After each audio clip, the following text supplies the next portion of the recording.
Welcome, Monday, President's Day, here at VANR. This is Ricky Cash. I'm along with John Stiles today. Where is the president today, by the way? The president is taking a day off. Really? I don't know. He takes a day off every day. Yeah, he's probably listening. You know that, don't you? Yeah. And I think he needs a day off. You know which president I'm talking about? Of course I do. Okay, all right. We got here Lawrence behind the board and Beth behind the camera, and now the room is filling up with a pungent odor. That's not true. No, it isn't. Here we are in Stars. If there are any law enforcement people listening, that's absolutely not true. Not true. We have Stars of Las Vegas, and I think it's VANR. interesting Stars of VANR here in Las Vegas on Monday, President's Day, and we'll start again. And who do we have here today? We have the guys that have a show here. And who are those guys? They're the cannabis guys. and who are the cannabis guys? You tell me. Gentlemen, starting from my right, why don't you introduce yourself and tell us how you got involved in this? I'm Kurt Dukoch, board member with WeCan, the Wellness Education Cannabis Advocates Nevada. Our radio show is the Nevada Cannabis News, which is on Tuesdays from 3 to 4, so tomorrow. And got involved with this because I believe that this is a medicine and everybody should be using it. Cool. So. Well, I'm William Beach Baker, and I'm the original producer of Nevada Cannabis News Hour. Originally, we started out 2 years ago, just a few days ago, 2 years ago this February, at this particular radio station when it was an AM station. KLAV? KLAV, and we were rookies. We didn't know what the hell we were doing. But they were kind to us, and here we are 2 years later. Now we're on the internet at this studio and heard worldwide, and live on camera. You keep banging on the table, we'll be shut down in another minute. Sorry. But we're glad to be here, and we're glad to. Hey, we're glad to have you. It's a great show. Yeah. My name is Perry Haichu. I'm the secretary of the board of the Wellness Education Cannabis Advocates in Nevada. I got into the industry as a volunteer at a local dispensary about 6 years ago and thought that it would be a wonderful way to make a living, and it was a lot of fun, and I just kind of fell into the industry as more of a recreational smoker at first, and kind of got into the activism side at a later date when I had an opportunity to testify at a legislative council hearing back during the 2013 legislative session, and I got such a good response that I just fell right into it and did a little bit of lobbying, and was blessed enough to be approached by WeCan after the session, and they offered me a position with them, and they've kind of been giving me a sense of purpose ever since, and we've done some pretty good work together, and I'm actually very proud of what we've accomplished, and we're looking very much forward to the next legislative session to amend some of the bills to how we see fit for ourselves and our community. So the radio show, NV Cannabis News Hour, came out of WeCan, right? Which is the Wellness Education Cannabis Advocates of Nevada. Yes. So what is the purpose or the focus of WeCan? What is your objectives? What are your goals? What do you hope to have come out of this? Well, WeCan is a federal 501c3 not-for-profit for cannabis education. We're the only nonprofit in Nevada, I believe, that is cannabis affiliated that has that designation, correct? No, that's not true. But we are the first and the largest, and we started approximately 8 years ago, and we went to the legislature, and we lobbied, and we changed the law, and we're just a bunch of regular people. Yeah. So it started out as a social group to bring the cannabis patients together and kind of build a community together and try to figure out what we can and what we can't do legally. Since then, we've moved on to educating the public on how to grow their own medicine, how to make their own tinctures and edibles, how to use the medicine correctly, how to stay legal and not break the law. And we've also implemented a patient in need program for veterans and disabled people who can't work to aid them in the financial aid of getting their medical marijuana cards. There was it brings up an interesting point as well. In Elevate magazine, I think it was last month or maybe this current month, there's about half of the magazine is devoted to cannabis as a treatment for PTSD sufferers. Right. Why do you think is it just because it's illegal on a federal level that the VA is not responding or considering cannabis as a treatment for that particular?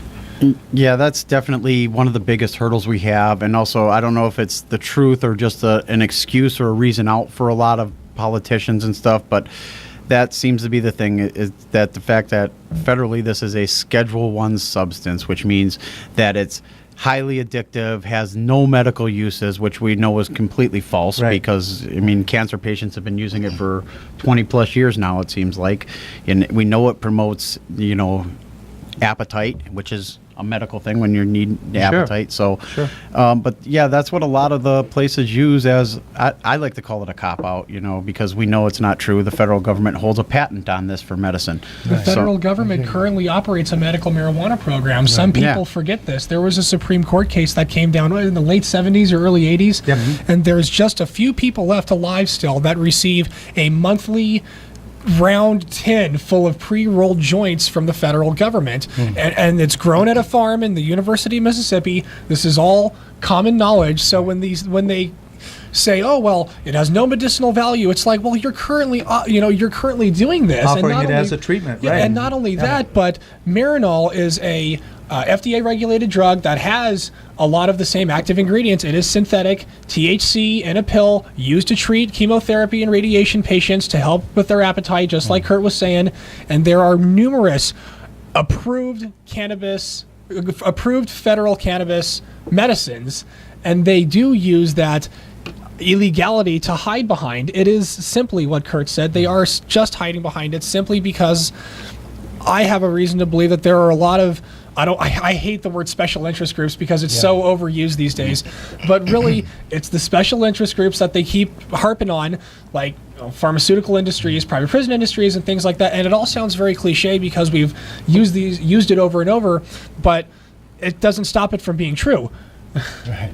How Go ahead. how frustrating is this tightrope that you guys walk on a daily basis, trying to get the points across that this is a helpful substance that people need, period. Forget the recreational point. I'm just talking about people need it. I mean, there's no question about it. Yeah, it's not fun. It's something that we deal with quite a bit. But the real tragedy we deal with out here is when a legitimate legal patient has their rights violated in the city, and the police come in and they destroy their own personal grow. And these are people that haven't been arrested for selling. They just came in because a neighbor complained about smell or something like that, and they destroy their grow, and then they get into the courtrooms and they have to battle for their rights that basically have been violated for no reason. It's a constant one step forward, two steps back situation. We feel like we're constantly trying to push the issue, and in a response, they'll bark back at us. As an example, we had a dispensary bill work its way through a legislative session,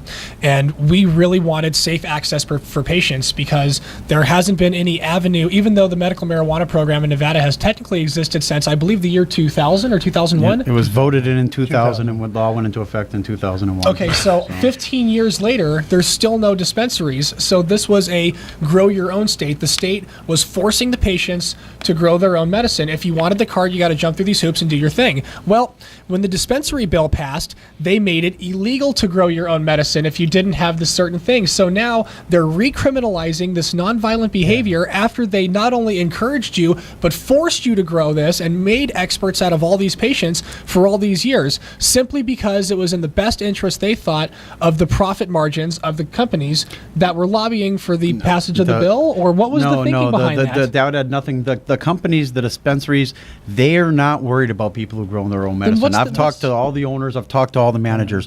The driving force behind the trying to get people to stop growing is Metro.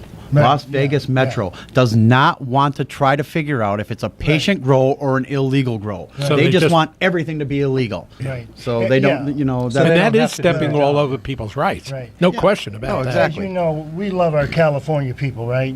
Vegas people. We're like suburban LA, right? Okay, but guess what? We don't want to be like California where we have 99 plants in everybody's backyard. And so we're an indoor growing state. It's a little different here. Right. We 12 plants per patient. That's plenty. That seems to be working for us right now. And we're not going to give up those rights. Well, there is. I guess there's the assumption on Metro's part that everybody's growing for the purpose of selling. Right. That's And we're not ridiculous. doing that. That's not- ridiculous. that's It's not the guilty way. until proven yeah. innocent. Right. It really is. Right. It's unfortunate but true. They really take it's not a very like a broadsword attitude instead of a scalpel Right. at it. And it's definitely the wrong way to go. And I understand that they're frustrated with all the home grows they bust and things like that, the illegal delivery services and things like that. Right. But don't throw all of us under the bus, in that same category, Right. because we do our very, very best to present a different image. And it's just, it's hard when we have these patients coming to us with these stories. Hey, like Kurt says, they kicked down my door, they kicked my dog, whatever the story my is. dog. It's just like, man, you know. And the truth is, on our show, we try to tell both sides of the story. Yeah, we and- we have police officers on our show. had We have DEA agents. candidates, mayoral candidates. We have senatorial candidates. We have legislators on our show. We have people like that even on our board of directors advising us. So we're concerned about both sides of it. And We wanna that's what I like keep it about the legal. show is Keep it that legal. you do cover all aspects of an issue, and it's not as much as people might think. It's not all one-sided. No, because not I at all. have heard the three of you or four of you Yeah. disagree on certain issues Oh, on how absolutely. things should proceed, and to me that's refreshing Mm-hmm. because it's not No, you wouldn't believe the level of, I don't want to say anarchy, but there's a lot of different ideas about how this industry should Of move course. forward, even within the activists that are trying to move this. Like, we all think we're here for the same cause, but when it really gets down to it and we start putting language on paper for a bill, it gets nasty real quick. Right. Like, no one's ever happy. Yeah. Ever. And- I wasn't happy. Sounds with- like VANR. I wasn't happy with the last bill. Nobody was, but Yeah. It was better than what we had. step at a time. that's what. So let me ask this. We got a couple of minutes before we go to break. In my research, and I'm not sure how accurate it is, but I'm going to throw it out there, that the reason that cannabis or marijuana is illegal in this country is because of William Randolph Hearst. That's you know that's if- more or less correct. Because of his interest in the paper industry, and hemp was a threat to everything that he was doing, and so he used his influence in the media. He was a big media guy, and all the He was newspapers the and everything. media guy. Yeah. Mhm. I'm not going to say that he produced a lot of the movies that were coming out back then, Right. but that's why it's illegal, and basically that's the whole gist of it, for no other reason. Yeah. And it's And a lot of That's the things basically were it. manufactured about the Right. evils of marijuana. That drives me nuts Yeah. because there's a lot of people who say, well, we got to stop these billionaires who are taking control of our elections. And these are the same people who were saying, well, marijuana is bad, and not even really looking to the fact that it became illegal in this same way just because it was 80 years ago makes it that much more wrong. Yeah, And they're- well, climate change is bullshit. Yeah. Yeah, and the way they're keeping it illegal today is the exact same way they made it illegal. Yes. I mean, the biggest people fighting against the cannabis bills is the pharmaceutical industry, the alcohol industry, the tobacco industry. We have the now we have big oil fighting us because of hemp fuels and hemp Right. hemp oils. I mean, so all of these people whose companies are on the line because of this wonderful plant don't want this plant to succeed because it's they'll a- lose millions of dollars. Plant that is so sustainable Mm-hmm. and quick growing and can be replaced and used in so many different ways. I mean that it just Yeah. it I wish Wall It's Street. insane. I wish Yeah. Wall Street would buy us out or buy in rather than trying to shut us down. Okay, so let me ask this question. I think that this is a theory that I have. If the federal government tomorrow or the banks tomorrow said, hey, you know what? We're okay. We're going to take your cash. Because at this point, all of the industry is a cash-only business. There are no banks or anything like that. You can't go down and deposit your money in That's a local correct. bank. Right. So if they were to say tomorrow, okay, guys, you know what? Hey, you come on in here. We'll take your money. We'll let you deposit it. I think that all of the illegality and everything would turn around like that. That is definitely one factor, and it is happening. Right. Actually, there are banks that are trying to get involved in this, and it will happen. Here locally, locally, I've across talked this to bank country, all managers. over the place. I've Yeah. approached bank presidents and said, Yeah. look, I got a whole bunch of people who would love to give you their money. Just say Right. yes. Right. All you got to do is say yes. And they said, we just can't do it. We're sorry. We Right. would love them. We just can't. I'm sorry. what are they afraid of? Well, let's hold on that point. Yeah, we gotta break that up. Yeah, We'll, okay. we'll go to break, and we'll come back and continue this lively discussion as to how we can straighten this mess out. This is what I love about internet radio. Spotlight Stars of VANR. There you Welcome go. back. Stars of VANR. All right. Ricky Cash, John Stiles. Now, which one of us is the star? That's I'm what I- Stiles. Well, you're all stars. You know, when we first put together this show, the concept was we want to let our viewing audience know more about the people behind the mic. All right, we don't want to turn this into another cannabis hour, Right. which isn't isn't a bad thing, but that's Tuesday at 3, Yeah. right? So let's just. But I'm move- taking this opportunity. Yeah, I know you are. But let's move away from this a little bit, and let's get a little background on each one of you, and where you're from, how did you get it? Give us some dirt. All right, Kurt. Let's start with you. Oh, I'm Kurt. I'm originally from Wisconsin. I grew up and born, raised, and brewed out in Milwaukee, and lived out there for the first 16 years of my life. Then I moved to California, lived there for a couple of years, and came to Nevada when I was 21 years old, and I've been here since. I worked in automotive most of my life, and just through working on cars and being bent and hunched over, it got to the point where I couldn't do it anymore. My arthritis was too bad. My back was too bad. My doctor took me off of the physical work. They put me in a management position, and it just got worse from there. Used cannabis since I was 15 years old. Didn't believe in it medically until about 7 years ago when I learned that I could eat it instead of smoke it, and it changed my life. Within a matter of months, I was completely off of all of my other medications, from 7 pills a day to nothing, and ran into this organization, We Can, and it was right along with exactly everything that I felt and believed, and jumped right on board and been doing it ever since. So my mission is really just to educate everybody out there that cannabis is medicine, and more than likely, if you're over 30 years old, you have something wrong with you that it will help. Amen Even to if that. it's just attitude. Amen to that. Yeah. I'm going to ask you a question about edibles, but that'll be a little later on because I've heard different reports on that. I'm interested. Beach, tell us about yourself, man. I'm William Baker. My friends call me Beach because I grew up in the Great Lakes. I come from a French-Canadian family, and I grew up in the Detroit area. And then I later went to work for the auto industry, and then they sent me to Minnesota for 20 years, and I lived on a lake, and that's why they call me Beach. How cold was it? And it was cold. But I was involved in politics all my life, from the time I was a little kid. And when I went to work for the auto industry, I also got involved in politics.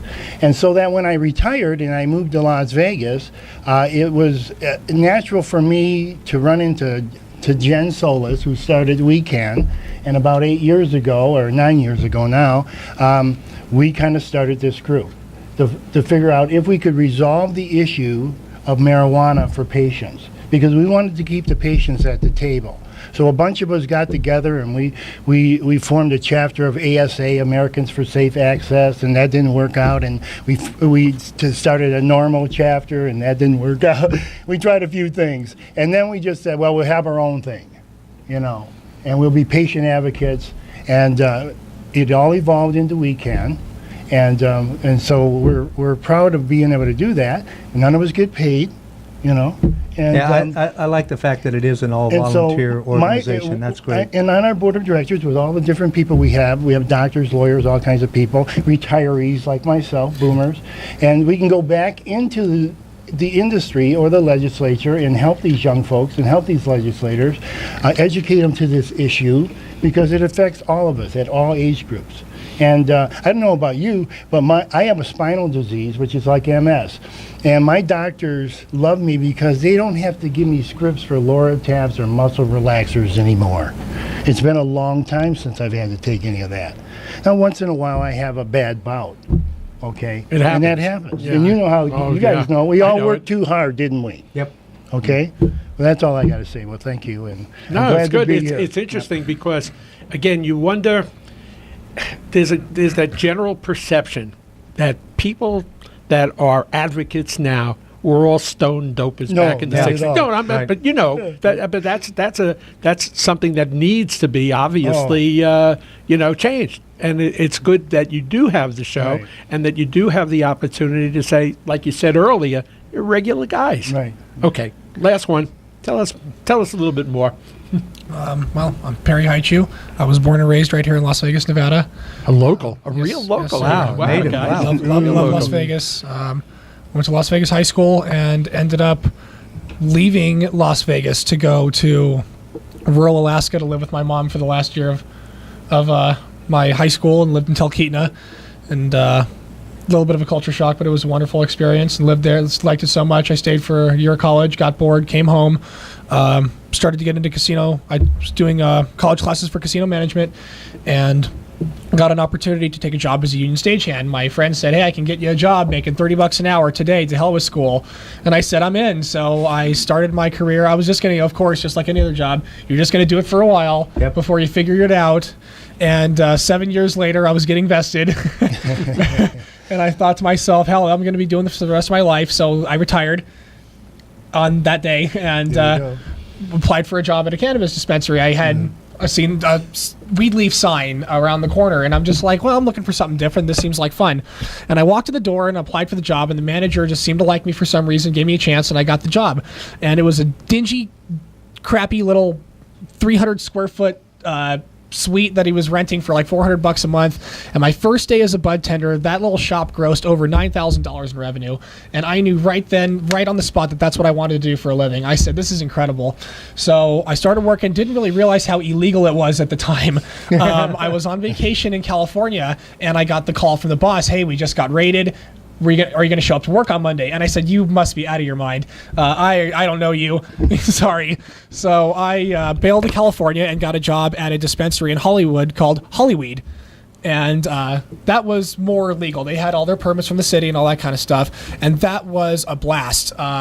Met a lot of crazy, Los Angeles is a very interesting city. to say the least. Yeah. Yeah. Hollywood Right. especially. A lot of I weird went to people. Hollywood High School, Really? my. so I know the area Yeah, well. it was right on El Centro and Gowan. I know it well. Oh, wow. So Yep. yeah. Anyway, long story longer. They're all crazy. I was living in Orange County trying to make the commute. Terrible.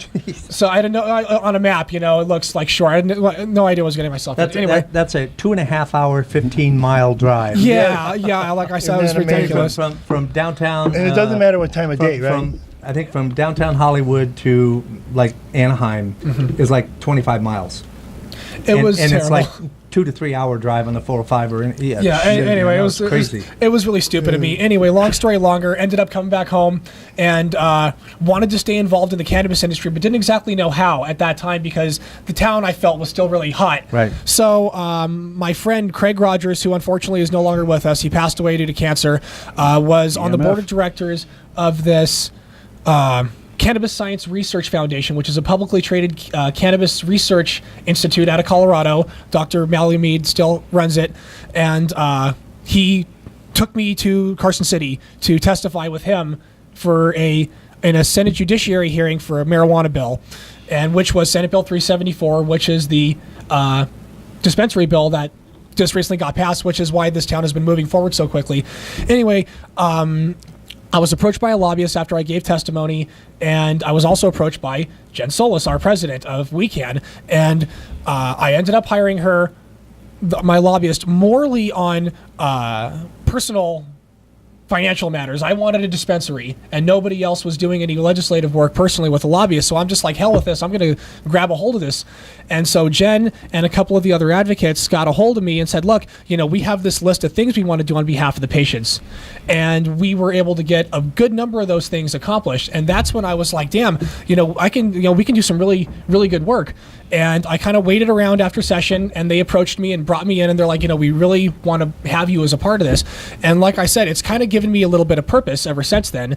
And I just fell right in, and I don't know what I would be doing otherwise, to tell you the truth. You know, I never thought I would be like a volunteer kind of guy. I always thought like volunteering was for suckers because most people do it for the wrong reasons. Yep. They're Yeah. always doing it to get, like, kids who volunteer to go to college. You're not volunteering. You're doing it to get something out of it. Right, so Yeah. you can put it There's- on your resume. Yeah, and if you don't get it, you're disappointed. So that makes it not volunteering at all. Yep. You're working. Yeah. And this is really volunteering because we all care. You know, this is Yeah. all, it's not about us. We're not getting anything out of this, except our own satisfaction to know that we're making a change in the world. And that's something special. So Sounds really, it's interesting that you guys are so diverse in your backgrounds, and yet you wind up together and putting this out there. Good job. Good job. I've been to a Yeah. couple of the summits over at the library, and I would encourage everyone, regardless of what side of the issues that you're on, to attend these and see what's happening in the community Right. and some of the patients and some of the experiences that they are having right now today on something that is in some cases life-saving. Right, and absolutely. and, Absolutely. and the Right. fight that they're having to go through on almost a daily basis Yeah. just to survive. I mean, Right. it pissed me off, Right. to be honest. it's with you. unbelievable. Kurt really, I just want to take the opportunity real quick. Kurt does such a disproportionate amount of work on behalf of this organization, and Beach puts in a lot of time, Yeah. a ridiculous amount of time. Kurt and Jen. The Yeah, it's unsung unbelievable. heroes, for sure, of this organization, Kurt, Beach, people like that, like, you know, Jen's out there, she's this, you know, public figure and things like that. We love Jen, she's awesome, but Yep. Kurt is almost solely doing the patient program, the social media, all of the, you know, the First Friday, you name it, he's there every time. The driving force, the linchpin, the rock of the organization has got to be this guy right here. Yeah. No doubt about it. He doesn't get it enough. He doesn't hear it enough. Right. And it's just like, without him, if he disappeared tomorrow, I don't know where the organization would be. Right. Really. Yeah. He's built our following online so massively. It's bigger than the city. Our Facebook profile is larger than the city of Las Vegas's. You know, we reach a lot of people thanks to him, the research he's done, and now he's become a social media expert. Right. It's unbelievable. You know, it's really. I hate to just kind of pat you on the back so much, but it's just like, I don't really know if anyone else really knows. Well, I don't think we You can better- top that at the moment. So what I suggest, break. we'll take a break. All right. And then we'll come back, and I want to know what you guys think of VANR and how we are helping you, or if we're not, or what we could do to make it better for you. You guys. We'll be back. Welcome back, everyone.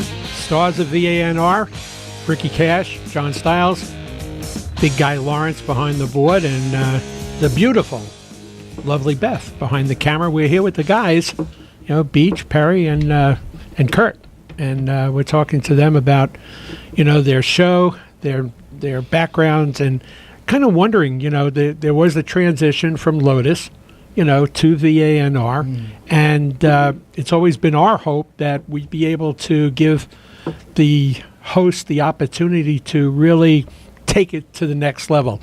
How's the show been working for you here on the internet portion rather than on the, let's say, just AM and locally? I'm happy. I love it. Yeah, we're happy. We got the video going now, which we didn't have before, which allows us to, show people some of the products that get donated to us and that, which we didn't have that capability before.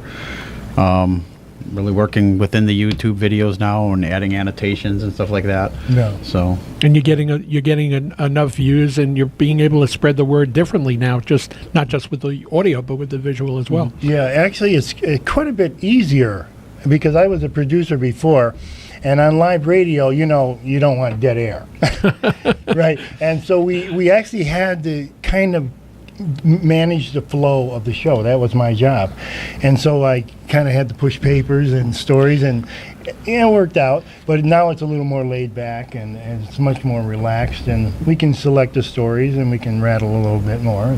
I also enjoy the more fun. freedom of expression we have here on the internet radio. Right. I always had to No, I'm a very expressive kind of guy. noticed that, yeah, we yeah, never yeah, noticed that. You know, you can get in trouble on public Your radio for segment that. is always my favorite part. Occasionally the Tourette slips. Yeah, no doubt, absolutely. But you can get fined for that on public radio. And here we can kind of say what we want, we can do what we want, and we can be who we want, and we don't have to be anyone that they want us to be or any of that. So it's wonderful to just, like I said, it is more relaxed. Like you said, I'm not worried about it. Yeah. Say whatever. Well, and that was one of the goals of VANR was to allow shows like yours to come in and be responsible for their own content and not have to edit themselves or figure. Well, I can't say that. Watch it. Because that defeats a lot of the purpose of why you're here. Exactly. Right. Yeah, and we've been looking to do the video format for a while. We actually redid our whole website to where we have a video area and a news area now. So Cool. your shows are weekly going up onto our website, so Great. into our Nice. new platform. We were very, very excited to get you back. We were so grateful. Well, we're grateful to have you as well, and we hope that the relationship and the show, of course, continues on for years to come. Where do you see the show going? In what direction? Any specific direction? Now that there are dispensaries, Well, okay, what's going to happen? well, this battle is far from over. I mean, even if we pass the IP1, which is the initiative one for recreational use this November, we still got years and years of figuring all these laws out and making them work right. Because, as I said earlier, we're wellness education cannabis advocates in Nevada.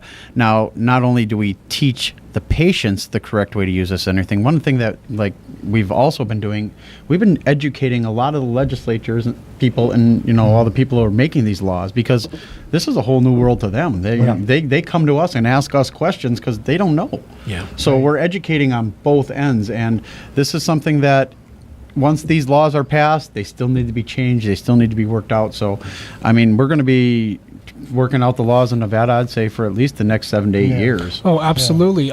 All the solutions present more problems. If Initiative Petition 1 passes, we still have to deal with the medical. Let's say the federal government came in, like I was talking to you during the off time. If Obama came in and legalized it tomorrow, that would present a whole new series of challenges, because then you would have the big Fortune 500 companies wanting to enter the industry, which would of course push out the mom and pop people, which would create that dynamic. So all the solutions have problems, so no matter what we do, we'll always be fighting these battles. And a few years back, and I don't remember 2, 3, 4, 5 years ago, or when the state first approved medical dispensaries.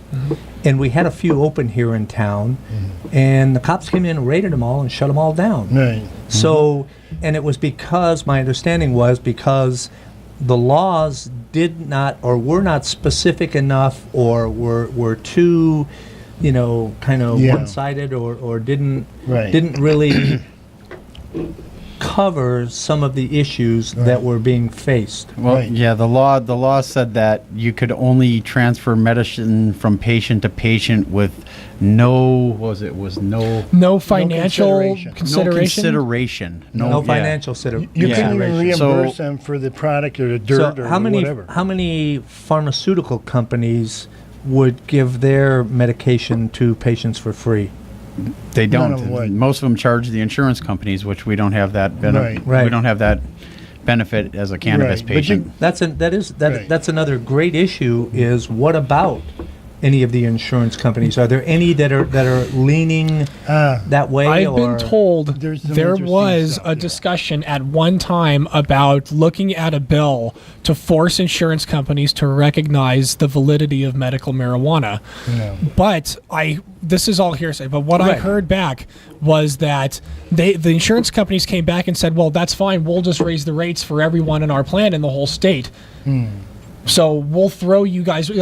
What do you think the word would be if they put the word out? Well, now your insurance rates are higher because of the marijuana users. What do you think that's going to do for our public image? So that went nowhere fast. And honestly, it's never really been discussed seriously, because I don't think it has any traction at this time. So, do you think if the feds legalize it, do you think that will change? Well, yeah, I once don't it's cur- rescheduled. I don't know what. I don't know. Yeah, What if that they would if take. they deschedule Yeah. it, then there's a chance. I mean, but Yeah. it's one of those battles that we're gonna have to continue to fight. My hopes is that we pass the adult use bill this November, and then with That's the recreational aspect of. we like to call it adult use Well, because Yeah, it's going to be for anyone over 21, and Right. it's going to be responsible adults Right. using it. This isn't going to be teenage kids throwing parties, using well, it. It will it's be, no though. different They are. than- They'll Yeah, they'll but get it's no their hands difference on in it. alcohol. They already are. They're still like they're doing that now, and Oh, sure they are. it isn't going to increase. But Yeah. but when that passes, especially in a state like Nevada and the cities with Las Vegas, we will have such a tremendous canna tourism boom that we will be Duh. we will be raking in the tax money like you wouldn't believe, and that tax money I think really should go to a portion of it at least should go to help the medical program and Right. a little relief to the patients, and then the rest can go into the schools and the public fund. But I would say at least 25% of the taxes from an adult use program in our state should go right back into our medical Right. program. Let me ask you this, guys. How much does this incident set you back? A gal is driving down Las Vegas Boulevard. She's high on marijuana and crashes into 29 people and kills one. And comes out that the reason why she crashed into them is because she had taken huge amounts of marijuana. How does that come back and haunt you guys and put you a step back in terms of, again, trying to, get the knowledge out there that this is not, quote, a harmful drug? We believe that a lot of the language that came out against that is because, well, Mr. Adelson owns the newspaper now, and he is vehemently, notoriously anti-cannabis. That was the police report. They But- are but also If I'm biased not against mistaken, it was found a couple days later that the marijuana or cannabis that was found in her system was from a couple of days prior to that. Right, That at the absolutely. time That's of the true. accident, And- that she actually was And not. of course, you won't Right. hear that part. No. But my point is, here's another point. Replace the word high on cannabis Right. with alcohol. True.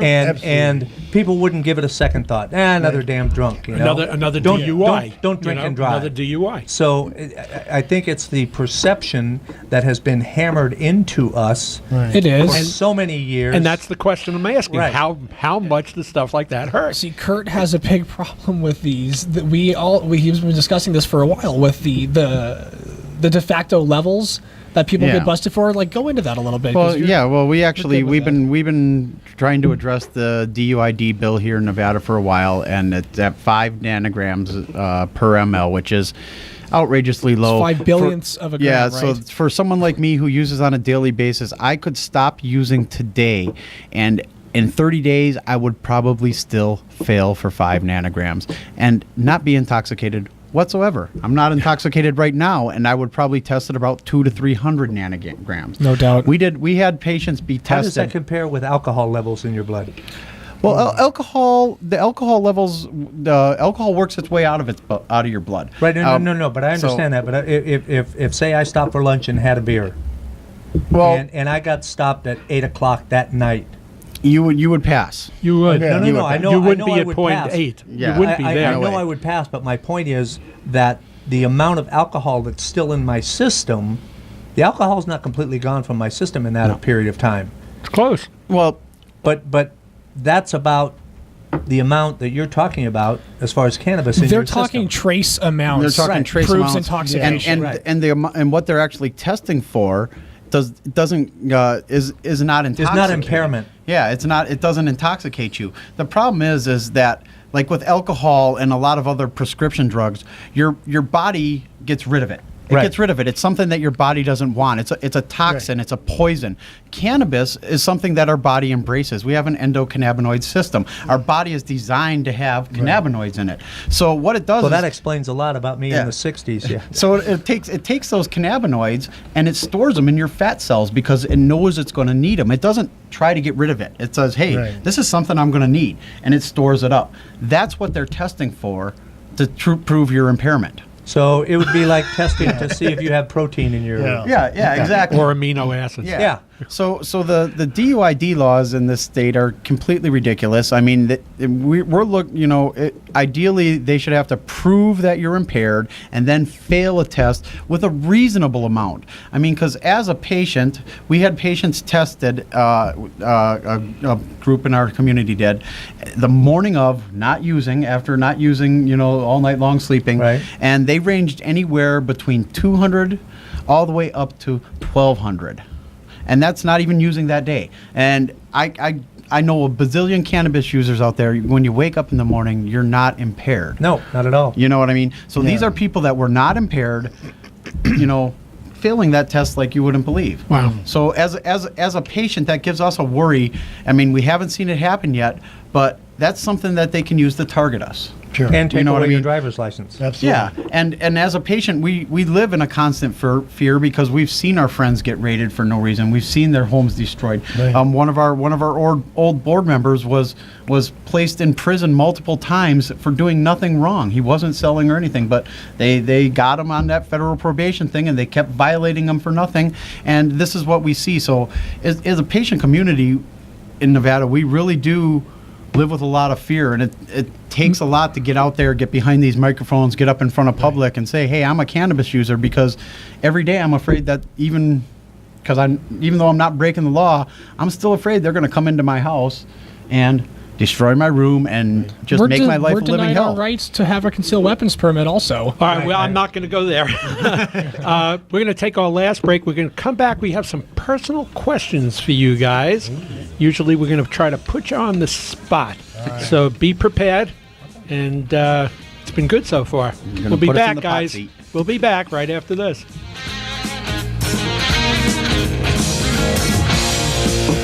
Stars of VANR, back again. Final segment. This is where we delve into your personal likes and dislikes. All right, I'm going to ask you guys the same question, and each one of you answer it one at a time. I got the bleep button. That's right, because this is where it all comes out. We're going to start with, what's your all-time favorite movie? My old In other words, you stop what you're going to, if you know it's coming on, you're going to stop what you're doing, you're going to make sure you see it, even if it's for the 40th time. And don't say Cheech and Chong. Well, you can say whatever you like. Go ahead, Kurt. Let it rip. I'm gonna have to probably go with Natural Born Killers. Oh, nasty movie. Mine is, it may sound corny, but I come from a French family. So mine is Somewhere in Time. It's an old, I know kind it. of a cult classic. I know it. And Jane Seymour and Yeah. Christopher Reeve. And my gosh, it's like, okay, I grew up running around Mackinac Island when I was a kid. And so it's like, wow. It's a good Whoa. choice. My wife would love that. Go ahead. Casino. My family has kind of story that goes behind it. My grandfather was the first general manager of the Stardust or the Tangiers after Wow. Mr. Glick lost his gaming license. So if the movie would have gone on 5 more minutes when you saw De Niro getting thrown out, my grandpa would have been walking in with the cops with a list full of Italians that needed to be fired. So that, so it's I know all the characters and all that stuff. So because of that, it's personal for me. That's good. Good segue into my next question. All-time favorite actor? Oh God, I'll think about that one. Come on, guys. It's got to be snap, have no snap, idea. snap, The snap. show's only an hour long.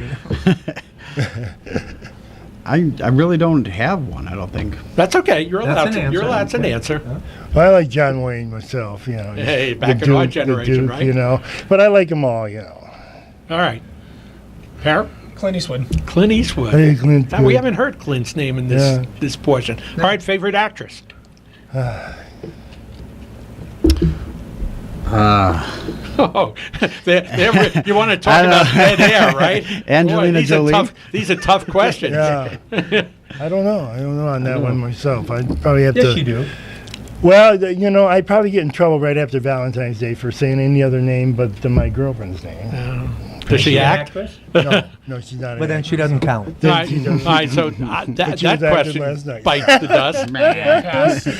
dust. What's your favorite type of music you listen to? I'm a jam bander all the way. I love jam and funk music. Grateful Dead and the old classics. Good stuff. I like Don't you have somebody coming up Yeah. at the like that. at your event here shortly that's going to be performing? Yeah, at our Halloween party, we have Catfish John, That's which is it? the premier Las Vegas Grateful Dead tribute band. So. Yeah. You mean at our 420 party? Yeah, our Yeah, 420 At party. 420 party. Not Halloween. You're a little Halloween, behind the 420. times there. But I don't really have too many favorites. You'll listen to anything. Yeah, All right. I'll go with whatever. I've been to concerts from everything from like Andrea Bocelli to death metal. So I love all music, but if you made me pick, it would be first and second generation classic rock. Nice. Very good stuff. He's doing pretty good. All right.